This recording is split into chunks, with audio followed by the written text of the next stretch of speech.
Welcome to Cordkillers. The world of entertainment is turned upside down, and we're just trying to find out how to watch what we want, where we want, whenever we want. I'm Tom Merritt. Brian, where is the good stuff? Oh, man, the good stuff was too good for this earth. We lost a legend today. James Earl Jones passed away at the age of 93. I realized that later in this program, we're going to hear his cameo sing Scanning the Horizon. But at any rate, just got that little thing. Also, happy 25th anniversary to the Sega Dreamcast, which came out today. Yeah, 93. That's a good long age to live. And yet we'll miss that guy. Although, you know what? So many people do a good impression of him. It'll be almost as though he actually authorized the studio to train a model on his voice too. So no, if only they had enough samples to work with. Yeah, that's going to be a problem. Well, we'll just have to deal with that later after the supply run. Supply run.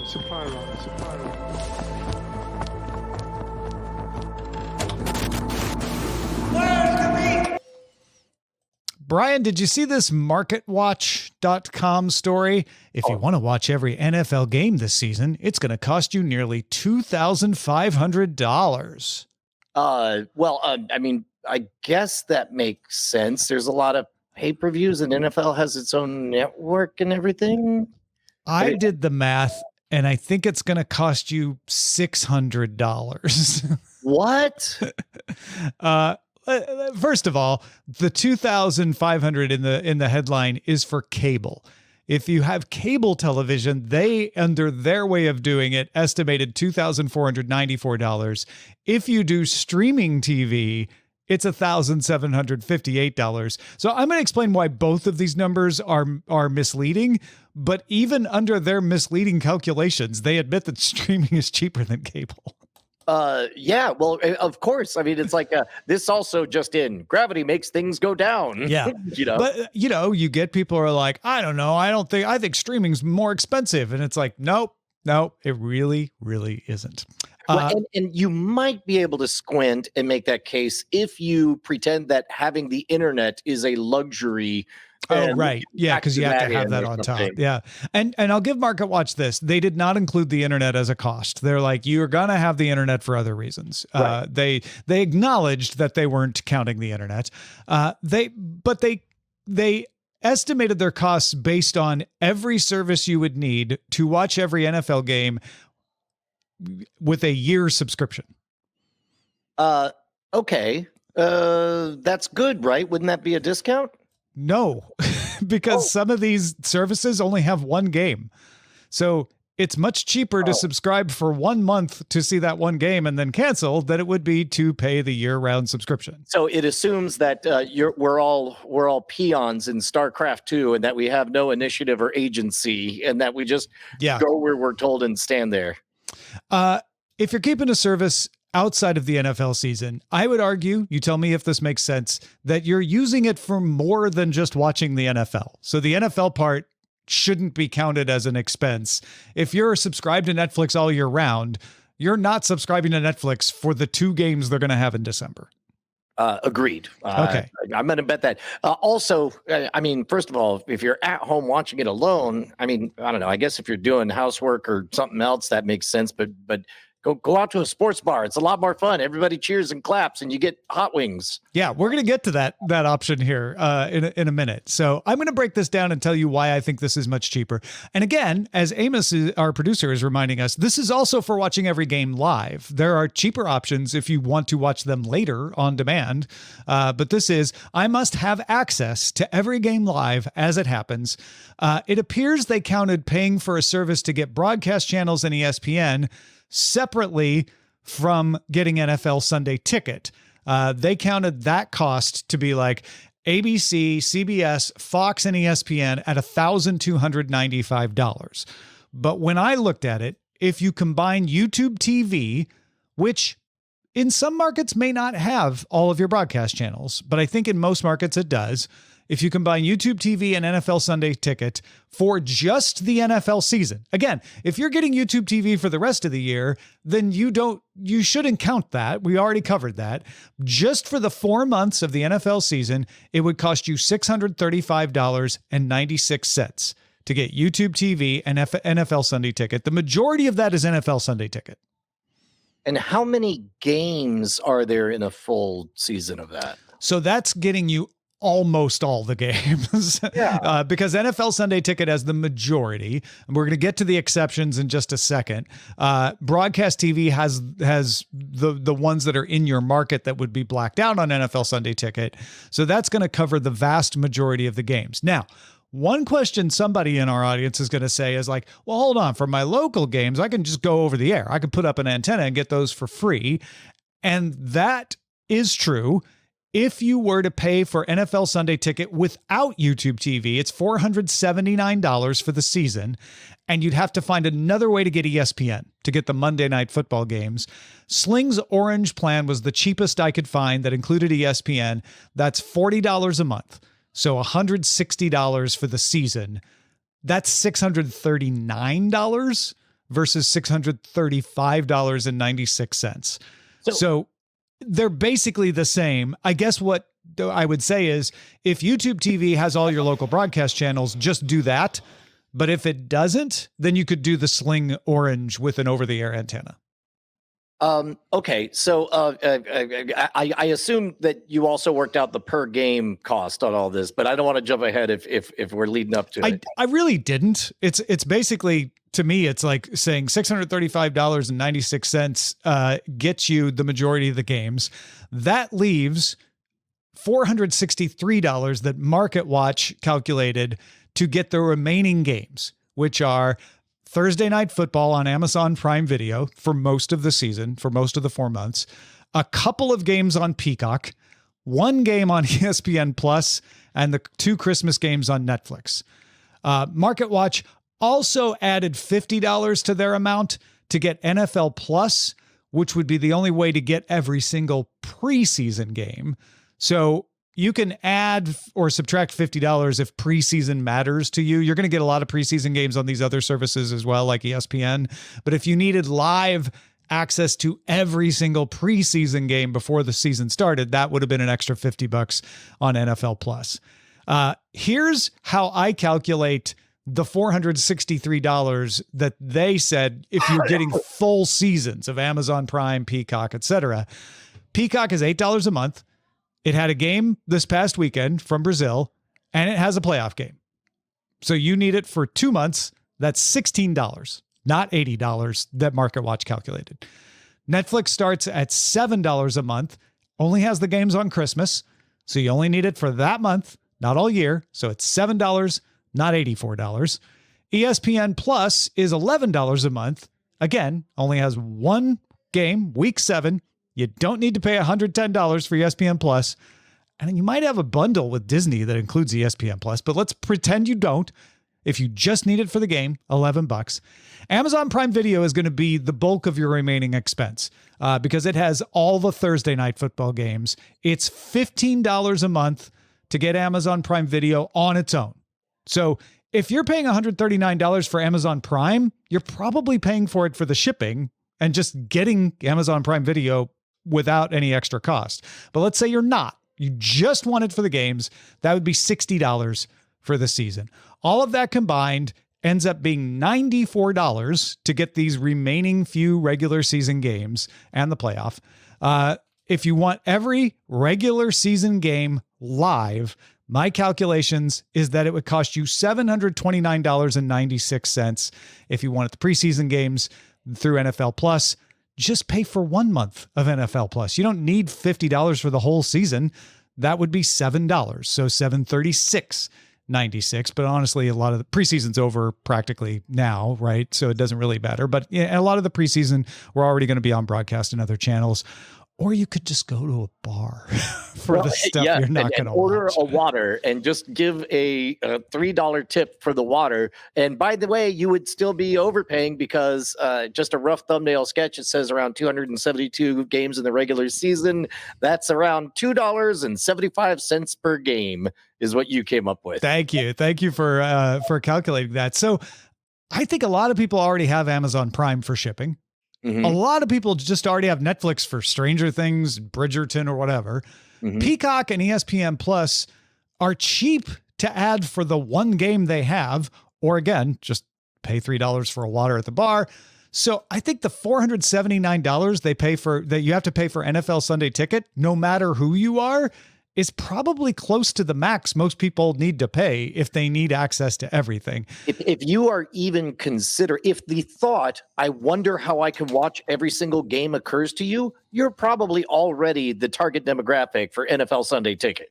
I think the problem here that MarketWatch shows isn't the cost. And they're putting the cost in the headlines smart because it gets a bunch of people to read this article. I totally get that. But the problem is the complexity, right?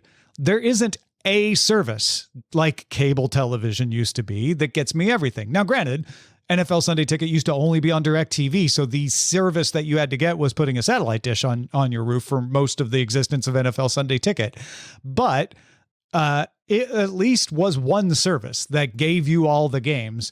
There is not one service that gives you all the games anymore. You have to remember to subscribe and unsubscribe, and which app has the Thursday game and which app has the Monday game, et cetera, et cetera. Let me approach this question obliquely, because I don't think that any one service is about to pop up that will give you everything. However, I think totally you will be able to do it without having to lift a finger or give it a thought, because I think I would take the under if the line was set that within a year and a half, by the end of 2025, there will be an AI agent that you can set to this task. And you could say the words, you have my credit card number. I want to see every single game in a cost-effective manner. Go.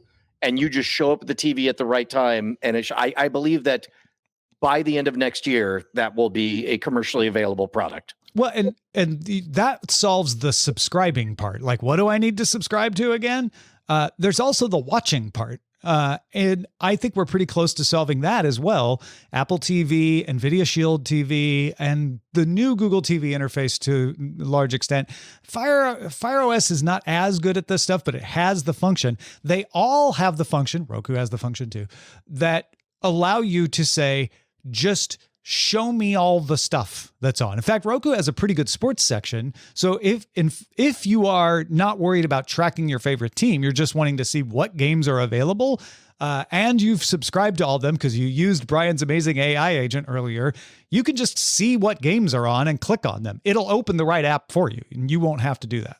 I was kind of trying to bait you into agreeing or disagreeing with the deadline on it. You're more plugged into watching the AI space grow. Am I being too generous or too stingy? Oh, you're being too generous. That won't hit the market till 2030.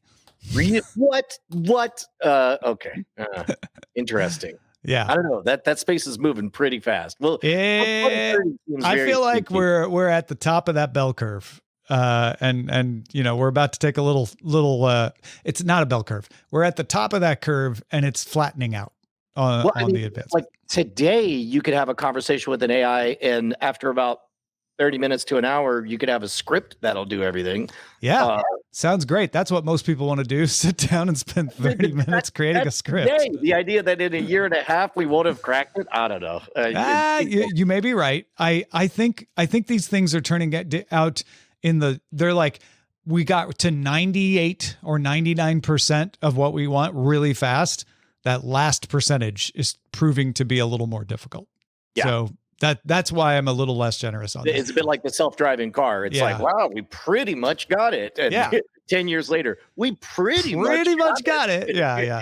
And it's and the reality is probably somewhere between us. I'm probably being too stingy at this point. You should place a bet, folks, on which of us is right. Yeah, by putting your money in Patreon. Yeah, there's only one true way to settle this, and it's not with patiently waiting to see who's right and who's wrong. We're going to take a vote.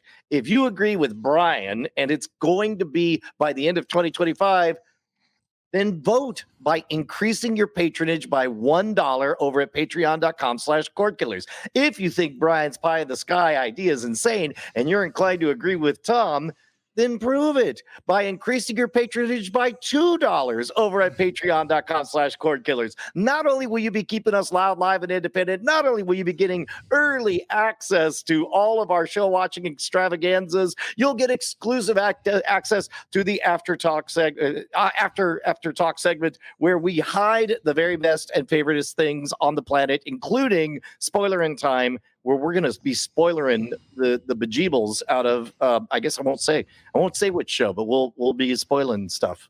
Yeah, it is about murders in a building. That's all we can say. Patreon.com/cordkillers. Let's move on to the search party.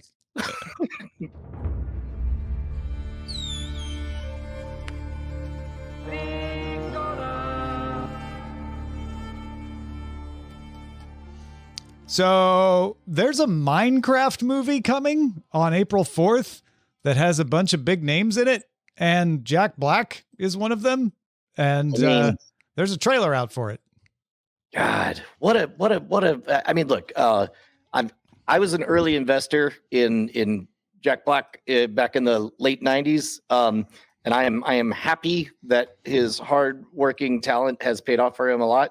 I am sad that an entire generation is going to know him as that guy from those kids' movies and not as the edgy and say Tenacious D, Mr. Showborn creation that I know him as. Yeah, it also has Jason Momoa. Yeah. And it's directed by Jared Hess of Napoleon Dynamite and Nacho Libre fame. I wonder if Jack Black is going to be consigned to a smaller role. I mean, he can't be the protagonist. He's got to be the wild card, right? Yeah, he's the you guys don't understand how it works in here. That from the trailer anyway. It looks like he's the tutorial boss. He's more of the Obi-Wan Kenobi or something. Exactly. The Tonight Show is going to drop its Friday shows all the time. You probably didn't realize this, but during the summer, Jimmy Fallon only does 4 original shows, Monday through Thursday, and they air a rerun on Fridays. They usually go back to 5 new shows a week during the regular season. He actually records 2 of them on Thursday, so he gets Friday off. That's something Letterman pioneered, and Fallon has been doing it as well. But they're not going to change the schedule back to 5 shows. They're just going to keep doing 4 shows Monday through Thursday. Sources tell Deadline and Variety that it's a cost-cutting measure, that they're just not seeing the ratings, bringing in the commercial revenue that they need to justify 5 shows a week. Yeah, Friday nights have always been kind of a desert, especially back even when there were only 3 or 4 broadcast channels. So that makes sense, especially now.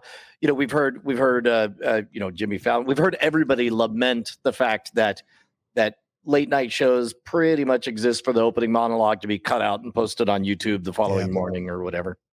Wallace and Gromit Vengeance Most Fowl, which is the 6th in the Wallace and Gromit stop motion franchise, is set to world premiere on the closing day of AFI Fest, screening at the TCL Chinese Theater in Los Angeles, October 27th. And then the film debuts on Netflix everywhere but the UK later this year. UK because it's going to show on the BBC, I think. Did they change the name of Man's Chinese Theater to the TCL Chinese Theater? Yes, they did. When did that happen? I don't remember authorizing several years ago. Wow. Okay. I don't know exactly how many, but yeah, it was Grauman's, then it was Mann's, and now I think it's technically still the TCL Mann's Chinese Theater. I'm going to look that up to be sure. The TCL, man. Talking about beloved institutions, I think the first Wallace and Gromit movie was over 20-something years ago. Yeah. I remember seeing. I think I was living in Austin when the first one came out. I remember seeing The Wrong Trousers as a Spike and Mike short at the Dolby Theater in the mid '90s. Yeah. Now, as we cheekily alluded to earlier, Brian and I have both been watching the current season of Only Murders in the Building. On After Talk, we're going to talk about it. Brian's never seen the previous seasons, only watching this one. Yeah, it's such a shame because I'm so lost as to what could possibly be happening. I hope they slow down the pace a lot and really immediately walk me through. Don't give it all away. Okay, all right. Only Murders in the Building has been renewed for season 5. Season 4 is the one that just started. And one thing that Brian does know, because he's been watching this, is there is a fake movie in this season that is coming from Paramount. Now, that's interesting because Only Murders is a Hulu 20th television comedy. So it's not even Fox, it's Disney. It's the part of Fox that Disney owns that makes Only Murders in the Building. However, Deadline did a little digging to figure that out. Like, why are they on the Paramount lot when this is a Disney at the worst Fox kind of situation? The writer's room for Only Murders in the Building is on the Paramount lot, which also housed executive producer Dan Fogelman's previous series, This Is Us, which aired on NBC. Fogelman's got a writer's room on the Paramount lot. So when they were writing it, they wrote it as if it was a Paramount movie. And surprisingly, there was no corporate pressure to change that. Throughout the entire process of script approvals, it stayed Paramount until they got to the point where they're like, well, I guess we need to call Paramount and see if we can shoot here and if they're cool with it. And apparently they were. So the fake movie in the Disney Hulu 20th television comedy Only Murders in the Building is from Paramount.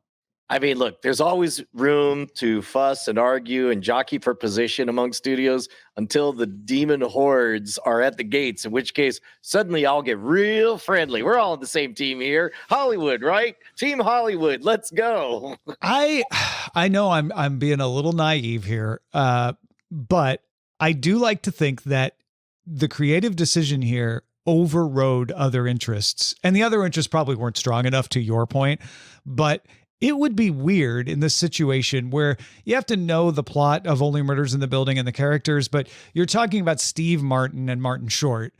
They're playing characters who are old-timey entertainment types, right? They are the old guard.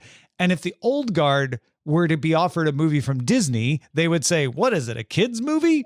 If they were offered it from Universal, that could work, but Paramount is heritage.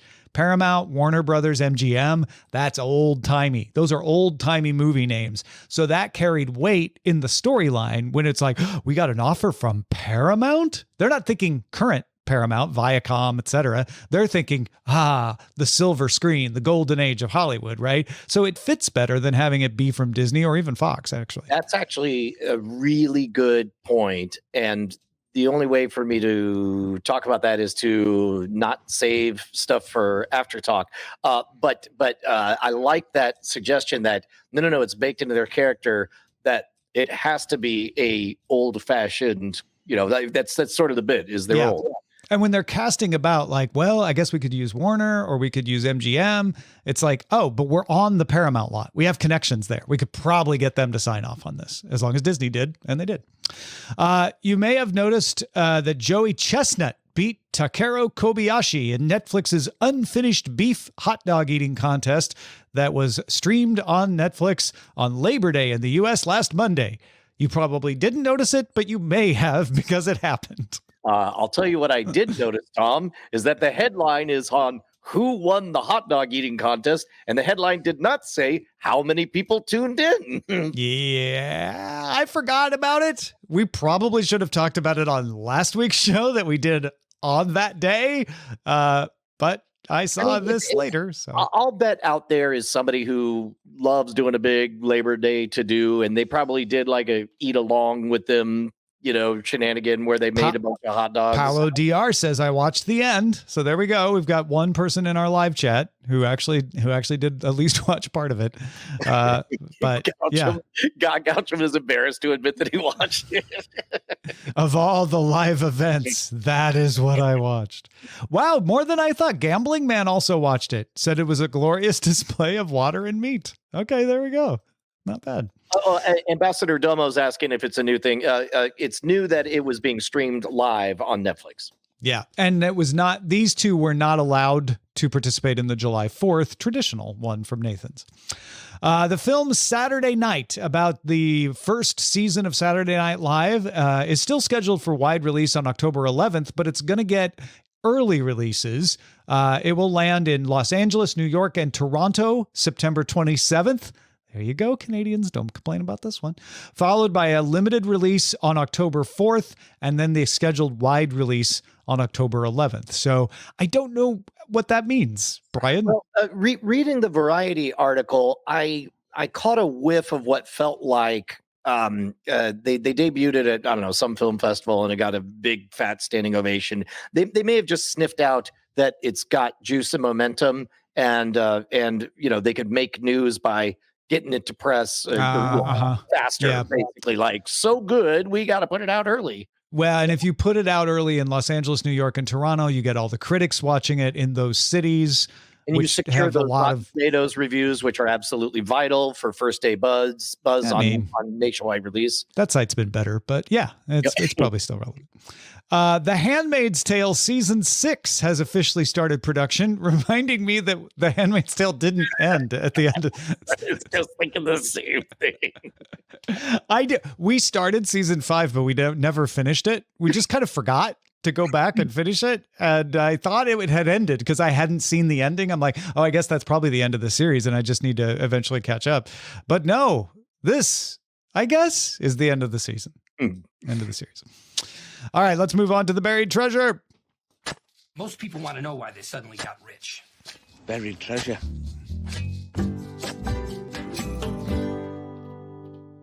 Brian, sounds like you had some good family time, watched a bunch of stuff. What do you want to highlight? Yeah, well, I got my daughter. She's the perfect age to get into Chimp Crazy, which features a lot of really horrifying, macabre stuff about chimpanzees. And so we watched the finale last night. But the movie I wanted to talk about is I'm listening to Stephen King's audiobook on writing for the second time. And he was talking about writing Misery and about how Annie Wilkes was basically an allegory for his cocaine addiction and so on. And it occurred to me that, Josie's also probably the right age for a highly suspenseful torture porn movie from the mid 90s. And I wanted to see from 1990. It's a rite of passage for any young woman. I wanted to say, man, when he gets hobbled, I wanted to see if the movie holds up. Tom, did you know that movies used to be just like an hour and 37 minutes long? Man, it was possible to tell like a very tight, well-acted story in not 3 hours. It was great. It was great. Directed by Rob Reiner. I remember that. That's very cool. simple, starring James Caan. Kathy Bates won an Oscar for it.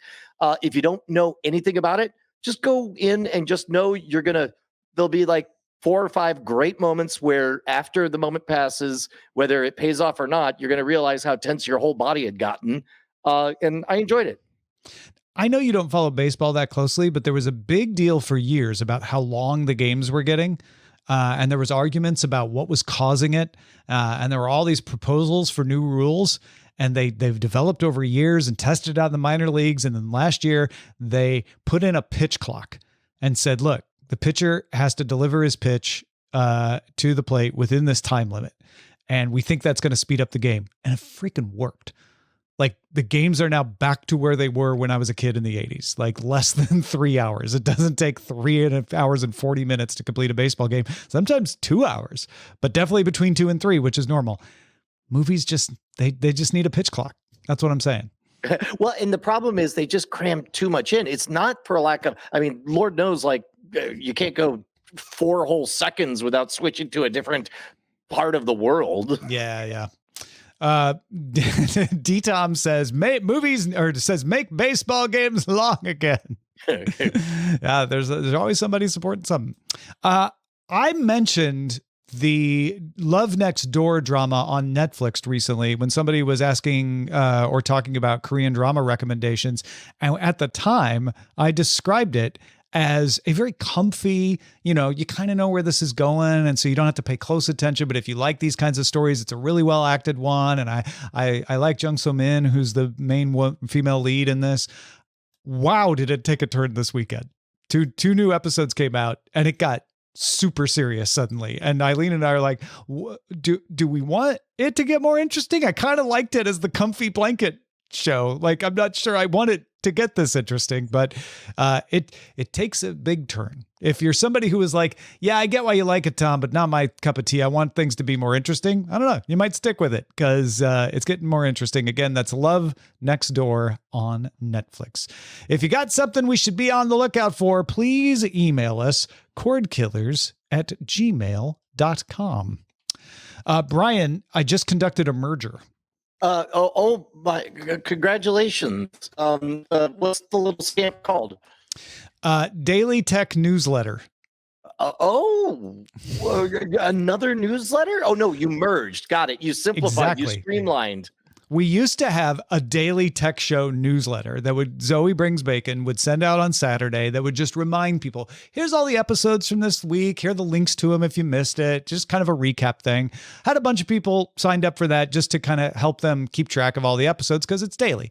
And then I had free tech newsletter at techtom.substack, which was me giving you the news free once a week on Thursdays or for a paid subscription Monday through Friday. I was like, what? This one should be called Daily Tech Newsletter because it's daily and it's got tech news. About tech. Yeah. And so I asked Zoe, like, should we merge these? And she's like, yeah, I kind of think we should merge those. So Zoe's still sending out a recap on Saturdays. You still get the free issue on Thursdays that gets you up to speed on the tech news. And if you want to pay for the subscription, you'll get it Monday through Friday, and more items to come. So if that sounds like something you want in your inbox, you can go to freetechnewsletter.com. That'll get you the free version, or upgrade to a paid subscription. It's dtns.substack.com. Heck yes. And I guess last week I plugged the Kickstarter's launching this week, so I'll be shouting about that. All right, keep an eye out on that. Where should they look? Your newsletter, because I'm going to beg you for a plug. Fair. Okay, yeah, that's exactly right. freetechnewsletter.com. All right, let's scan the horizon, shall we? Aww. Send a scanning to abort. Scanning the horizon! Oracle's co-founder, Larry Ellison, has ended up with 77.5% of the company called National Amusements, which is the company that controls Paramount Global. He gets all of this after the Skydance merger with National Amusements. So the Oracle guy owns Paramount. His son, David, is the chairman and CEO of Skydance, or was. Now he's the chairman and CEO of Paramount. Man, what a weird world we live in, man. Anyway, that whole story is now, that one's come to an end. Skydance, Paramount, David Ellison in charge. We'll see how long they last independent. I don't know if that story's over, but this chapter is over. At least we finally got an ending to the story. It didn't just go on and on and on like the ending of Lord of the Rings. What's our next story? Lord of the Rings, The Rings of Power Season 2, according to data from Samba. Now, Samba estimates viewership from the people who use its apps, but according to Samba, 902,000 U.S. households streamed the premiere episode of Lord of the Rings, Rings of Power Season 2 within 4 days of its debut. That is about half what the first season, episode 1, was streamed. They had 1.8 million season 1. Well, and on top of that, I wonder how much of it people even watch to count as somebody tuning in for it. Because tuning in back, in the 80s meant at any given moment between 8 o'clock and 9 o'clock, at any given moment, 4 million people were watching the Golden Girls, which means the total impressions would be in the tens of millions of people who tuned in, watched 5 minutes, and then went on. These numbers are so small now. Everything is so fragmented. Plus, also, they spent $500 million for the story Bible. Yeah. I think Samba has decent view counts. It's like you started it and you went for a certain amount of time. They don't count mobile though, because they're just counting the users of their app on the desktop. So it's an estimate. We don't have any official numbers from Amazon yet. Crazy. Rolling out first to Roku branded TVs, as well as any third-party TVs that use the Roku OS. Backdrops, a catalog of famous classic art, museum collections, abstract designs, the whole ball of wax that turn that $100 Roku TV you bought into the same thing as that much more expensive Samsung Frame TV. Probably doesn't look as nice as the Frame TV. Let's be honest, Frame TV looks like a frame. It's really well done. But yeah, if you've got your Roku TV up on the wall and you're like, it'd be nice if it just showed art when it's not showing television. Yeah, you can do that now. That's a sharp thing just to get people accustomed to leaving their TVs on. You want to give them a little taste of something. I guess this is free, probably no subscription or anything, but it's like you want to develop the habit and routine of like, always leave your television on. Make sure to wake up in the morning and do the physical jerks. Big Brother is always watching you. Yeah, I think it is free. A new feature called Backdrops, just part of the OS. It'll come to the set-top boxes eventually as well, but it's just on the TV OSs for now. AMC and Spectrum renewed a carriage deal that includes AMC Plus for cable customers at no additional charge, and lets Spectrum market AMC Plus to its internet customers. So if you're a cable subscriber on Spectrum, you get AMC Plus as part of your cable subscription. If you're a Spectrum internet customer, they'll be sending you an offer to try it for a reduced price, et cetera, et cetera. I think this is starting to shape up and be the future of cable TV providers, is to say, we're selling you internet. Let's have a service that gives you all the subscription packages that we can cobble together. And it's so easy for us to roll our eyes and say, we've been telling you to do this for years, but they had to go through that process of lying to everyone. Well, never allow over the top streaming. We're not dumb pipes. You have to say that at your quarterly meetings to, keep the stock from free falling.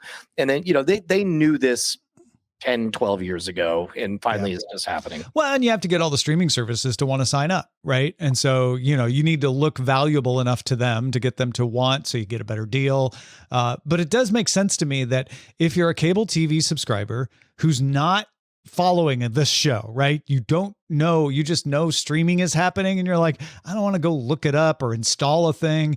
You've got a box from the cable company that runs the streaming stuff. You get a login from the cable company and it's added to your bill. It's actually one of the simpler ways to do this. So I wonder if this starts to get momentum at some point and becomes the new way to do cord cutting. And a bunch of people who've been complaining about, all these different bills are like, I'm actually going back to cable in order to consolidate my bill. Yeah. Variety has an article called How to Watch ESPN and ABC Without DirecTV, reminding me that when there are carriage disputes, you used to be stuck until the dispute was over, and now you're not. Now Variety can have an article that's like, well, Sling TV exists. You could just go subscribe over there if you want. It's now like at the point of having an article that says what to do when your mini mart has no Reese's peanut butter cups, and the whole article is like, go to another store. Exactly. It's exactly like that. And this is when people are like, oh, streaming, it's expensive and it's just like cable. No, it's not, because it allows things like this. You gives you options. And by the way, it's one of those things when you hear me go on my crazy suppressing innovation, when it comes to heavy-handed regulation stuff, it's innovations like these that nobody knew was coming 10, 15 years ago. Absolutely that could have not. been watched if you did the simple thing. Well, 14 years ago, we knew it's coming, you and I, yeah. but 15 years, nobody did. Disney has imposed unreasonable conditions on the renewal of their distribution agreement, including demands for bundling and penetration requirements that a federal court recently ruled unlawful, said DirecTV in their complaint to the FCC. Okay, go on. I've seen people say, oh, this fight's getting bad. DirecTV's pulling the FCC into it. Tell me if I'm wrong, Brian. To me, this means we're close to a resolution. When DirecTV is going to the FCC, that means that we're in the end game now. They're pulling out their biggest guns to maneuver to advantage before they finally all agree to a deal.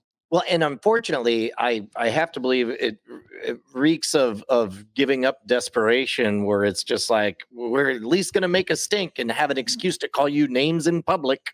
Yeah. And you do that gets the loudest right before you come to an agreement. Yeah. Right. Yeah. Because you want to hold your power while you think you have leverage that you can exercise. But when you're close to the end and you're ready to agree, you throw all your weapons down. You don't want to leave any on the table. But that's the funniest thing is like they're like a sleepy toddler who doesn't want to go down for a nap. So they tarnish the reputation of Disney just in time to give up, accept it. And they're going to turn around and say, we're great. We have Disney. Everybody loves Disney.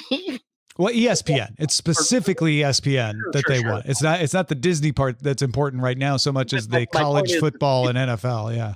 My point being that it's the same corporeal entity that they're crapping all over, that they're just going to turn around and say, isn't that great that we have it?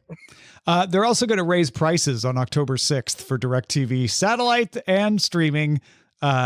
I guarantee they want this to be finalized before they raise those prices because they don't want to be raising prices while they're not giving you ESPN. What they want is to say, we just had this big battle with Disney over carrying ESPN. Now we got to raise prices. Except they've already planned to raise the prices, but at least they can make it look like that to people who aren't paying close attention. This makes me want to investigate how much it would cost to do Starlink because at that point, that's the benefit to satellite is, remote areas, that kind of stuff. You could watch it on a bus or on a boat. You mean as opposed to DirecTV satellite? Yeah. Satellite TV service. Well, but this applies to stream. DirecTV stream is just like YouTube TV or Hulu Live or any of those too. So. Right. I guess. Oh, okay. Yeah. Yeah. It's competing in the over-the-top space. Yeah. All right. Yeah. Finally, Michael Keaton's real name is Michael Douglas. He could not be credited as Michael Douglas because under SAG-AFTRA rules, you have to have a unique name. And there was already a Michael Douglas and a Mike Douglas. Mike Douglas was a talk show host. So he according to him, just flipped through the phone book and found Keaton. I think he was thinking of Buster Keaton, even if it was subconscious, but he picked Michael Keaton. But he says he'd like to be credited in the future as Michael Keaton Douglas, pulling a little John Cougar Mellencamp thing. Yeah, I only found out 3 or 4 years ago. I'd like to think I'm fairly savvy about the entertainment industry. I only found out a few years ago that no two actors are allowed to go by the same name, and that a lot of people change their name just because their slot is taken. And while the branding marketing brain in Brian says, well, that's good. You want every name to be linked with, it's like a phone number. A name is a phone number for a person. But a cartel of movie makers in the early 20th century declaring that this is canon now and this is law really creeps me out. Change your name because we can't suffer, the whatever. So I poked around. I asked for a list of people who had to change their name because their name was taken. And Michael Keaton was at the top of the list. Really? Yeah. Emma Stone was Emily Stone and recently wanted to do that. Emily Stone was taken.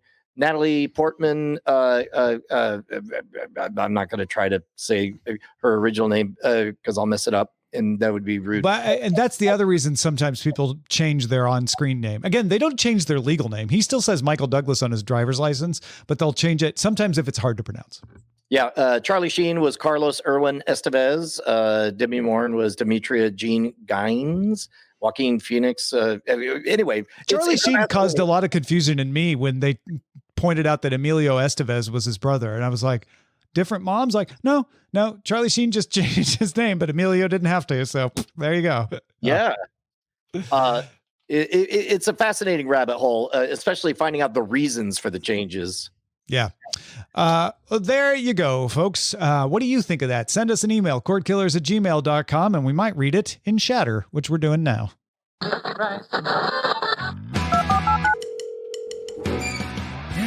got mail. William writes, tip for Brian for those annoying gas station TVs. They have a hidden mute button. Everyone I've tried this on will mute if you press the second button down to the right of the screen. I love stuff like this. Me too. Like if I could download to my brain, my freshman year of college, there was somebody who was plugged into the hacker community, and we were walking on the drag at UT, and the guy just says, we were walking by a FedEx drop box, and he goes, hold on one second. And he just walked over to the FedEx drop box, and he hit like 2 combinations on the 5-pin keypad, and the door swung open, and he looked to see if there's anything good and then shut it. This is one of those little things. I love it. That is great. Thank you for sending that along, William. I really appreciate that. Also, David in Fond du Lac, Wisconsin wrote, brief question. Has anyone heard of or tried a TV streaming service called Ferndly TV? FRNDLY. They charge $10 a month. I've been a subscriber for 3 months. What I like about it is it lets me watch me TV on whatever device I want, whether I want or not. Unskippable commercials, on-demand content. It's almost torture to watch a History Channel episode that's supposed to be 20 minutes and becomes an hour with the ad breaks. You have time delay broadcast. Say something starts at 7 p.m. You can't be 30 minutes late and start playing the DVR. However, I'm going to cancel not because I hate it, but because a local station is broadcasting me TV and I have an antenna and DVR setup. I don't need Ferndly TV. The majority of the programming they have, though, is really interesting to me, but possibly anyone who's looking for Hallmark and Lifetime content might be happy with it. Now, originally, I saw that name and thought, this has got to be one of those scams that's restreaming illegally, but it's not. It absolutely is not. It's a totally above board company. Ferndly, FRNDLY TV, a streaming television service, offers live TV on-demand video and a cloud-based DVR, although apparently doesn't work in all cases, with 40 live television networks. So that includes Hallmark Channel. I think that's the big selling point. Weather Channel, A&E, History, Lifetime, MeTV Plus, MeTV Tunes, Story Television, and Up TV. Probably doesn't get as much press because a lot of these are available over the air. Some of them are not as on demand as you might want. But it was started by Basil El Khatib, who worked 12 years at Dish Network and Sling TV. And he took some Dish executives with him and started Friendly TV. And then finally, this is a perennial favorite of ours. Like, one thing that has been happening, I would say every single year, at first, maybe once per quarter, somebody would hit us up with a piece of hardware that promised to get you all the TV for free. At one point, it was all just plugged into BitTorrent and that kind of stuff. But there are clues to these scammy pirated things that you were talking about, Tom. And normally we don't read these, but this one's so good. I want to actually solicit. Send us the scammy ones because we're not going to plug them. But I love reading the websites. For example, you get some delicious headline. Like, you go to the URL for this gizmo that plugs into your TV, and it says in poor English, not backed by Silicon Valley, back from Silicon Valley, misspelled. This engineer explains us how to access all the paid channels and platforms for free. While some people spend up to $100 to subscribes in all come out TV subscription and streaming platforms, a little genius has found a way to allow everyone to legally access all the channels from our TVs for free. So, wow, it says legal. It must be. Send us more of these. It's amazing. It's a Swiss genius. Yeah. If it looks like this, we're not going to show it to you, but yeah, be skeptical. For sure, because there's a lot of these kinds of things out there. That's going to do it for us. Our website is cordkillers.com. Our email address is cordkillers@gmail.com. We are live at twitch.tv/Night Attack Mondays at 7 p.m. Eastern, 4 p.m. Pacific. Reckon we'll talk to you next time.